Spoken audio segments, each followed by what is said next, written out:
Brad DeRoche. Welcome to my series on guitar fundamentals. This is lesson number 22.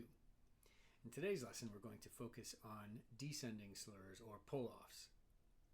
Now, in the previous lesson, we focused on ascending slurs, and much of the mechanics of the left hand is going to remain the same for today's lesson.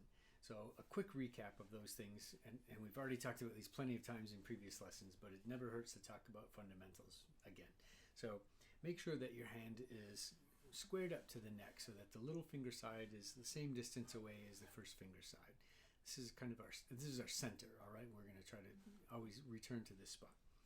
Then make sure that the knuckle here is above the plane of the strings. So when we're playing, remember this from the last lesson, the knuckle joint needs to be higher than the plane of the strings and not down here when we play. So if you can take care of those two things, make sure you play right next to the fret wire, play on the tips of the fingers and all that stuff. This will help with 90% of the problems that we have with slurs. Okay, so now let's dig into what we need to do to make a downward or descending slur. When we do these, we're actually pulling on the string and releasing it from the finger. So this pulling or tugging motion here allows us to release the string from that finger. Now, there's, in my mind, two ways that this can be done, or two types. They vary in their degree of intensity, and so that's why I've categorized them as two different things. So to start with, I'm going to do a finger 2 to 1 slur here. So I'm going to start with both fingers planted on the same string, pluck this string, and then pull the second finger into the next higher string. So I'm on the third string here, and I'm going to pull until I run off of the string and into the second string. Notice the second string is actually moving when I play. Alright, I'm exaggerating this a little bit so you can see it, but I'm pulling straight sideways into the second string, and that to me is a rest stroke slur. They're very powerful, very strong sounding. So if you need a really strong descending slur, you want to do this rest stroke style. Okay, then if you want a little lighter sound, a little less powerful and just a wispier sound in general, you can do what I call a free stroke slur. And that clears the next string. So I go over top of the string here. So I kind of have to go out at an angle so I don't run into the second string. It's not lifting quite straight up like this. I'm still giving a little tug to the side, but I'm just not going straight into the second string. So the free stroke slur clears the next string. It's free of the next string. The rest stroke comes to rest on the next string. The rest stroke is a strong, powerful sound. The free stroke is much lighter and wispier sounding, and they can be used for different things. So then how to practice these in a daily routine? What I would like to do is to show you once again page 16 in the handouts. Looks like this. And we're going to focus on this first row here, and these are 2-note groups, but we're going to go over here to descending slurs. All right, these are pull-offs. The ascending ones were hammer-ons, descending are pull-offs. So now, from the last lesson, I'll go through this again, but I did a sort of cryptic form here of notation just to make it really easy for anybody to read. For me, 1-0 means first finger to an open string. So the numbers 1, 2, 3, 4 refer to fingers 1, 2, 3, and 4, and 0 is an open string. All right. So 1-0. If I start here, we're going to play a 1-0 slur, and that means my first finger is on the string. I play and I pull off. It's that simple. 1-0. Now you can start on any string, any fret. It doesn't matter where, as long as you have fingers 1 and 0. So I would practice a few of those. The lighter free stroke and the stronger rest stroke. You can probably hear a difference. The rest stroke actually made the second note louder than the first note, and the free stroke was the opposite. Anyway, if I go down that column, the next one is 2-0.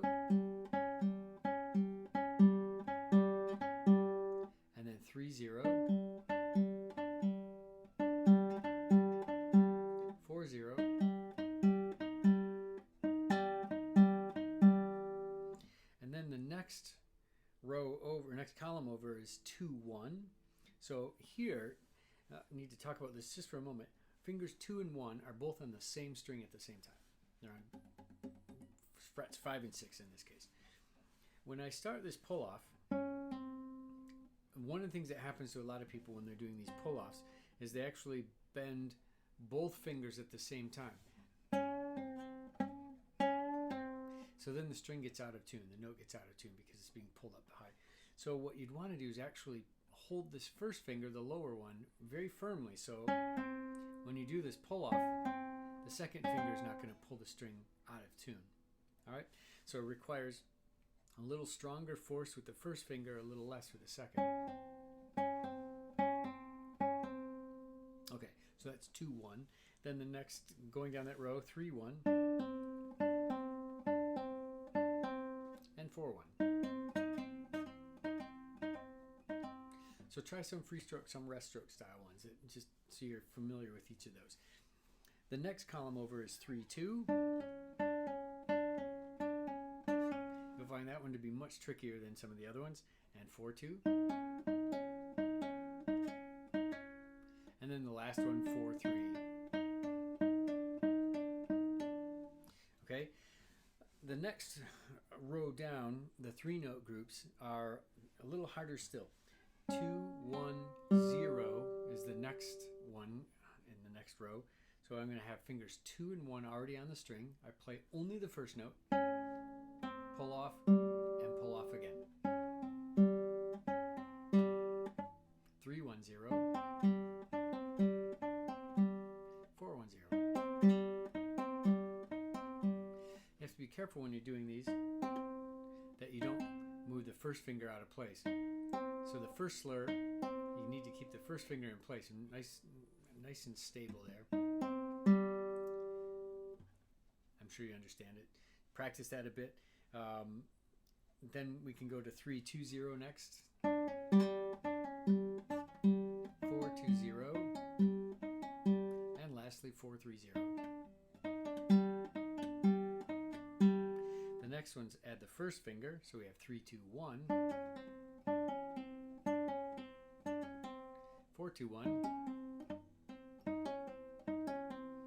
and 4-3-1,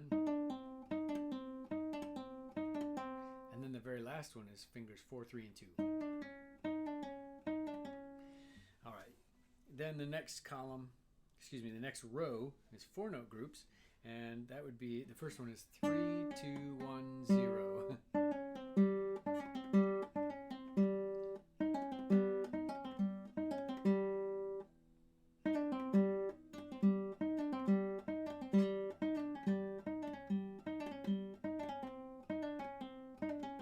So on.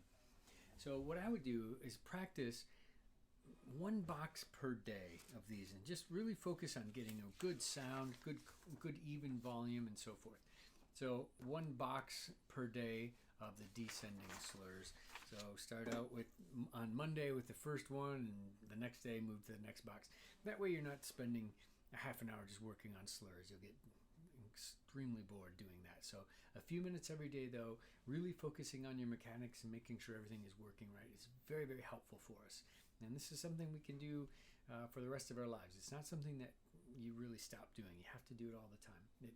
And just a few minutes each day on these really simple exercises puts us back in touch with the fundamentals. So when we go to play a piece of music, all those mechanics are in order. We keep them in good shape every single day. One thing that you can do to make these exercises a little less boring and to raise the difficulty level is to go across strings. I mentioned that in a previous lesson, but just taking one 3-1-0 example to start with.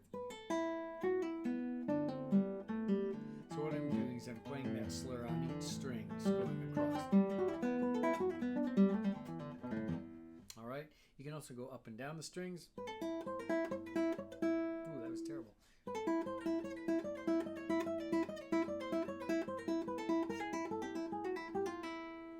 All right, so hopefully that makes sense, and you can come up with different ways to play around with these. But what I have done is I've categorized all of the possible finger combinations here. So that's what is maybe useful about this list, is that I just took the time to figure out what are all the combinations of 2-note groups, 3-note groups, etc. So you don't have to search any further, and you don't have to read music in order to figure these out. You can just think of finger numbers. All right, I hope that this was useful for you today, and maybe you can find a way to incorporate it into your practice. Just a few minutes every day as part of your warm-up. It will pay dividends in the long run, I'm quite sure. So keep working on the fundamentals every single day. You need it, just like eating your Wheaties. It's good for you. All right, hope you have a good day of practicing, and I'll see you in the next lesson. Cheers.